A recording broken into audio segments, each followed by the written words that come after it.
India എങ്ങ് ഞൊട്ടിക്കളയും, മൂക്കിൽ വലിച്ചു കയറ്റിക്കളയും എന്നൊക്കെ എപ്പോഴും വീമ്പിളക്കുന്ന പാകിസ്ഥാന് സ്വന്തം ഭൂപടം പോലും സംരക്ഷിക്കാൻ കഴിയാത്ത ഗതികേടാണ് ഇപ്പോൾ.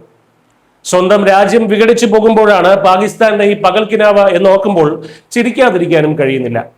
പാകിസ്ഥാനുമായുള്ള എല്ലാ ബന്ധവും പൂർണ്ണമായും അവസാനിപ്പിച്ചതായി പ്രഖ്യാപിച്ച് ബലൂചിസ്ഥാൻ പണി തുടങ്ങിക്കഴിഞ്ഞു. വരുന്ന ഓഗസ്റ്റ് 11 തങ്ങളുടെ സ്വാതന്ത്ര്യ ദിനമായി ആഘോഷിക്കുമെന്നും സ്വതന്ത്ര ബലൂചിസ്ഥാന്റെ ദേശീയ പതാക അന്ന് വീടുകളിലും തെരുവുകളിലും അഭിമാനത്തോടെ ഉയർത്തുമെന്നും ബലൂച്ച് വിമോചന നേതാവ് മിർ യാർ ബലൂച്ച് ആഹ്വാനം ചെയ്തു കഴിഞ്ഞു. ഈ തീയതിക്ക് വലിയൊരു ചരിത്രം കൂടിയുണ്ട്. 1947 ഓഗസ്റ്റ് 11 ബലൂചിസ്ഥാന് മേലുള്ള ബ്രിട്ടീഷ് ആധിപത്യം അവസാനിച്ചത്.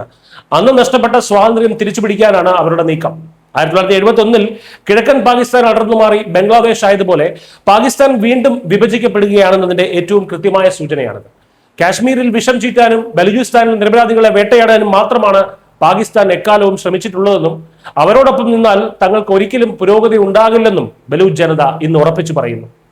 സ്വതന്ത്ര ബലൂചിസ്ഥാൻ റിപ്പബ്ലിക്കിനെ ഔദ്യോഗികമായി അംഗീകരിക്കണമെന്ന് അവർ ലോകരാജ്യങ്ങളോട് ശക്തമായി അഭ്യർത്ഥിച്ചിരിക്കുകയാണ്. ഇവിടെ പാകിസ്ഥാനേക്കാൾ വിയർക്കുന്നത് ഒരുപക്ഷെ ചൈനയാകും.